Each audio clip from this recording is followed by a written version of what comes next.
96 বর্গ কিলোমিটার আয়তনের রাজশাহী মহানগরীর জন্য আওয়ামী লীগ সরকারের আমলে 7টি ফ্লাইওভার তৈরির সিদ্ধান্ত হয়। 2019 সালে সমন্বিত নগর অবকাঠামো উন্নয়ন প্রকল্পে 3000 কোটি টাকা বরাদ্দ পায় সিটি কর্পোরেশন। তবে জুলাই অভ্যুত্থানের পর নতুন প্রশাসক 232 কোটি 16 লাখ টাকার দুটি ফ্লাইওভার প্রকল্প বাতিল করেন। সিটি কর্পোরেশন জানিয়েছে যে 5টি ফ্লাইওভার নির্মাণ চলছে, সেগুলোর ব্যয় ধরা হয়েছে 492 কোটি 62 লাখ টাকা।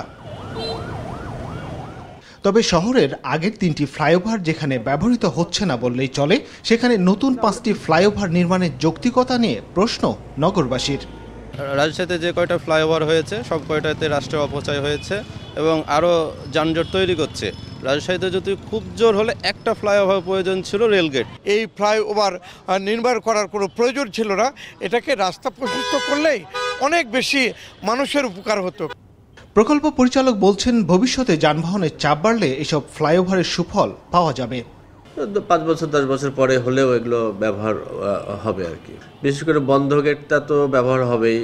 ওখানে যে নওগাঁ মানে উত্তরের জেলাগুলি থেকে যে পেশেন্ট আসে, সেই পেশেন্টগুলো এই ফ্লাইওভার ওভারপাস দিয়েই হাসপাতালে যেতে পারবে।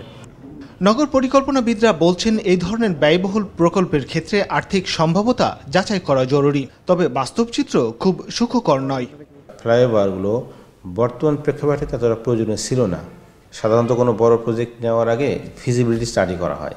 হয়তো আমরা অনেক বেশি ইনভেস্ট করতেছি, কিন্তু লং টার্মে খুব বেশি বেনিফিট পাচ্ছি না।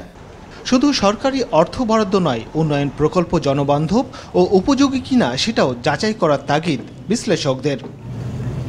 Mustafizur Rahman, independent news, Rajshahi.